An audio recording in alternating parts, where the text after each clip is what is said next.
ଆକବର ଆଉ ବୀରବଲଙ୍କ ଭିତରେ ଗୋଟେ କାହାଣୀ, ସୁନ୍ଦର କାହାଣୀ।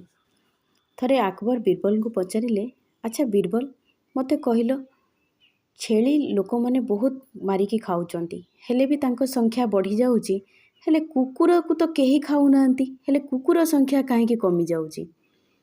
ସେଠୁ ଆକବର କହିଲେ, ମହାରାଜ, ମୋତେ 3 ଦିନ ସମୟ ଦିଅନ୍ତୁ ଆଉ 2ଟା କୋଠରୀ ଦିଅନ୍ତୁ। 2ଟା କୋଠରୀ ଖାଲି କରିଦେବେ, କିଛି ରଖିବେନି, ଆଉ ମୁଁ ତା'ର 3 ଦିନ ପରେ ଆପଣଙ୍କର ଏନ୍ସାର ଦେଇଦେବି। ସେଠୁ ରାଜା ରାଜି ହେଇଗଲେ। ରାଜା ତାଙ୍କୁ 2ଟା କୋଠରୀ ଖାଲି ଛାଡ଼ିଦେଲେ। ସେଠୁ ଆକବର କ'ଣ କଲେ, ଗୋଟେ କୋଠରୀ ଭିତରେ ଛେଳି 50ଟା ରଖିଦେଲେ, ଆଉ ଗୋଟେ କୋଠରୀ ଭିତରେ କୁକୁର 50ଟା ରଖିଦେଲେ।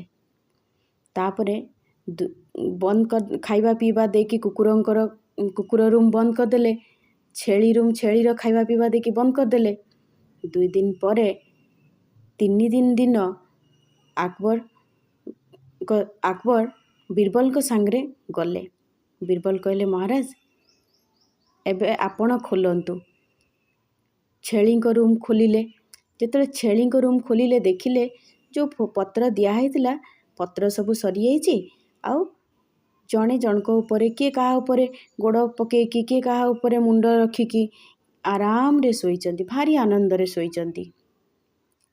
ତାପରେ କହିଲେ, ବୀରବଲ, ଚାଲନ୍ତୁ ମହାରାଜ, କୁକୁରମାନଙ୍କ ରୁମ୍କୁ ଯିବା। କୁକୁରମାନଙ୍କ ରୁମ୍କୁ ଗଲେ, ଦେଖିଲେ 50ଟା କୁକୁରରୁ ଆଉ 15ଟା କୁକୁର ବଞ୍ଚିଛନ୍ତି।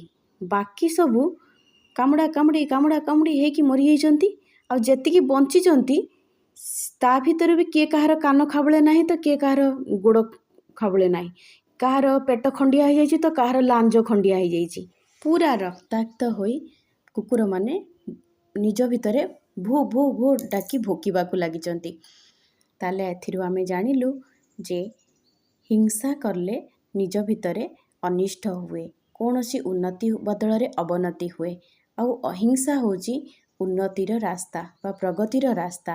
ଯେତେବେଳେ ନିଜ ଭିତରେ ପ୍ରେମ ଭାବନା ରହେ, ସେତେବେଳେ ମଣିଷ ହଉ କି ପଶୁପକ୍ଷୀ ସମସ୍ତଙ୍କ ଭିତରେ ସଂଖ୍ୟା ବଢ଼ିବାରେ ଲାଗେ ବା ସମସ୍ତେ ଉନ୍ନତି ପଥରେ ଆଗେଇ ଯାଆନ୍ତି।